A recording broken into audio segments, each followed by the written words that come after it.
अर्थात भगवान राम के आशीर्वाद से, उनके अनुसरण से अविद्या, अज्ञान और अंधकार मिट जाते हैं। जो भी नकारात्मक शक्तियां हैं वो हार जाती हैं।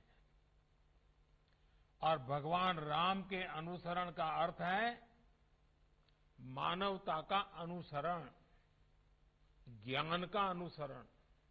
इसलिए गुजरात की धरती से बापू ने राम राज्य के आदर्शों पर चलने वाले समाज की कल्पना की थी।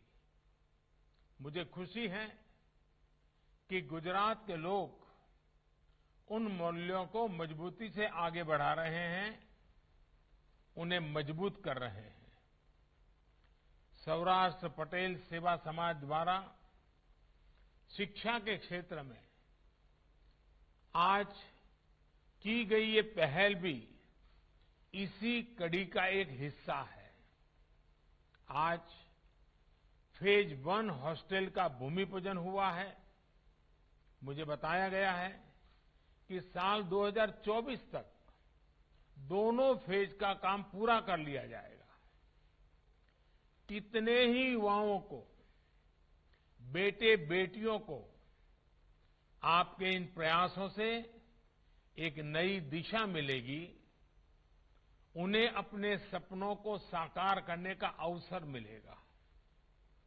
मैं इन प्रयासों के लिए सौराष्ट्र पटेल सेवा समाज को और विशेष रूप से अध्यक्ष श्री कांजी भाई को भी और उनकी सारी टीम को बहुत बहुत बधाई देता हूं।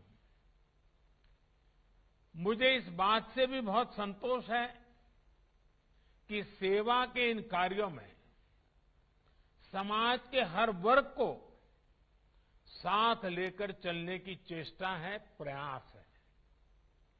साथियों, जब मैं अलग अलग क्षेत्रों में सेवा के ऐसे कार्यों को देखता हूं तो मुझे गर्व होता है कि गुजरात किस तरह सरदार पटेल की विरासत को आगे बढ़ा रहा है। सरदार साहब ने कहा था और सरदार साहब के वाक्य हमने अपने जीवन में बांध के रखना है। सरदार साहब ने कहा था, जाति और पंथ को हमें रुकावट नहीं बनने देना है। हम सभी भारत के बेटे और बेटियां हैं। हम सभी को अपने देश से प्रेम करना चाहिए। परस्पर स्नेह और सहयोग से अपना भाग्य बनाना चाहिए। हम खुद इसके साक्षी हैं कि सरदार साहब की इन भावनाओं को गुजरात ने किस तरह हमेशा मजबूती दी है। राष्ट्र प्रथम, ये सरदार साहब की संतानों का जीवन मंत्र है। आप देश दुनिया में कहीं भी चले जाइए, गुजरात के लोगों में ये जीवन मंत्र आपको हर जगह दिखेगा। भाइयों और बहनों, भारत इस समय अपनी आजादी के 75वें वर्ष में है।